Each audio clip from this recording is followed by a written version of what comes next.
राम जय जय राम। श्री राम जय जय राम। श्री राम जय जय राम। श्री राम जय जय राम। श्री राम जय जय राम। श्री राम जय राम। नमस्कार। आज दिनांक 3 फेब्रुवारी। श्रीराम जय जय राम।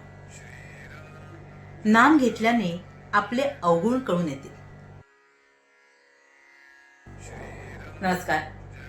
आज दिनांक 3 फेब्रुवारी। श्रीराम जय जय राम। नाम घेतल्याने आपले अवगुण कळून येतील। जगातील अनेक साधने जरी पाहिली तरी त्या सर्व साधनांची पहिली पायरी ही की मनुष्याला त्याचे अवगुण दिसू लागणे। जसजसे साधन वाढत जाईल तसतसे आपल्यातले अवगुण प्रखर रूपाने दिसू लागतात आणि त्या अवगुणांचा पुढे डोंगरच वाटू लागतो।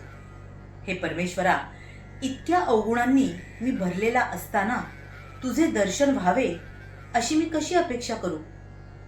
एवढ्या पर्वतप्राय अवगुणांच्या राशीतून मला तुझे दर्शन होईल हे कालत्रयी तरी शक्य आहे का असेच वाटू लागते।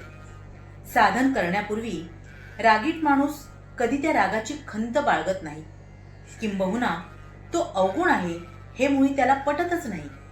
तो म्हणतो व्यवहारात असा दरारा पाहिजेच, त्याशिवाय कसे चालेल?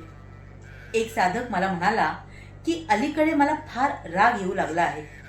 वास्तविक तो राग आताच येऊ लागला आहे असे नसून पूर्वीपासूनच त्याच्याजवळ होता, परंतु साधन करू लागल्यापासून त्याला जाणीव होऊ लागली आहे, किंवा क्रोध वाईट आहे हे आता त्याला कळू लागले आहे इतकेच।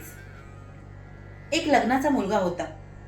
त्याने बऱ्याच मुली पाहिल्या, पण एकही त्याच्या मनास येईना। त्याचे आई वडील कंटाळून त्याला म्हणाले, तुला मुलगी पसंत पडू दे, मग आम्ही पुढचे काय ते ठरवू। ते काही मुलगी पाहायला बरोबर जात नसत। त्या मुलाची मोठी बहीण होती, तीच त्याच्याबरोबर जात असे।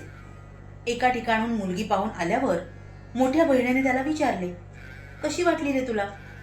त्यावर तो म्हणाला, नाही बुवा आपल्याला पसंत। मोठी बहीण चाणाक्ष होती। तिने फक्त त्याच्या तोंडासमोर आरसा धरला आणि विचारले, या प्रतिबिंबापुढे कशी काय वाटते?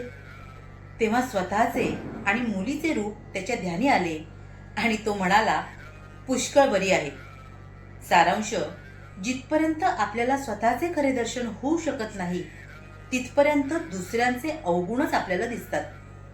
आपल्याला दुसऱ्याचे जे काही अवगुण दिसतात त्यांचे बीज आपल्यातच आहे हे माणसाने ठाम ओळखले पाहिजे।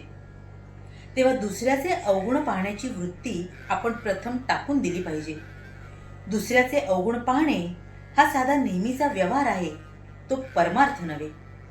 खरा परमार्थी जो असतो तो सतत आत्मपरीक्षण करीत असतो। त्याला दुसऱ्याचे अवगुण दिसतच नाहीत, त्याला आपल्याच अवगुणांचे इतके दर्शन होते की त्या मनाने इतर सर्वजण त्याला परमेश्वर स्वरूपच भासतात आणि हाच खरा परमार्थ। आत्मपरीक्षा करून स्वतःमधील अवगुणांच्या बीजाचे उच्चाटन करणे हे एक मोठे साधन आहे आणि हे साधण्यास नामस्मरणासारखे दुसरे साधन नाही। श्रीराम जय जय राम। महाराज इथे आपल्याला सांगतायत की आपण जेव्हा साधना सुरू करतो ना, तेव्हा खरं तर त्याचा सगळ्यात मोठा फायदा कुठला होत असेल आपल्याला, तर तो हा आहे की आपल्यातले दोष, आपल्यातले अवगुण आपल्याला खऱ्या अर्थाने कळू लागतात। आणि आपण काय करत असतो आपल्या नेहमीच्या व्यवहारात, तर आपल्याला दुसऱ्यातले दोष आणि अवगुणच जास्त दिसतात।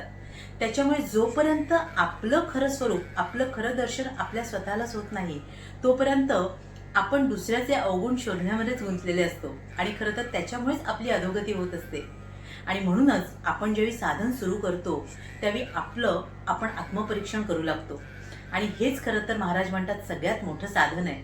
आणि हे साधन साधण्यासाठी नामासारखं दुसरं मोठं साधन नाही।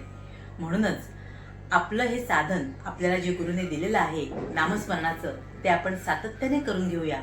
आपलंच खरं स्वरूप आपल्याला कळून घेऊया आणि याद्वारेच आपल्या भगवंताची प्राप्ती आपल्याला होऊ शकते. तुम्हा साऱ्यांसाठीच खूप सारी गुरु ब्लेसिंग्स. श्री स्वामी समर्थ. जय गुरुदेव.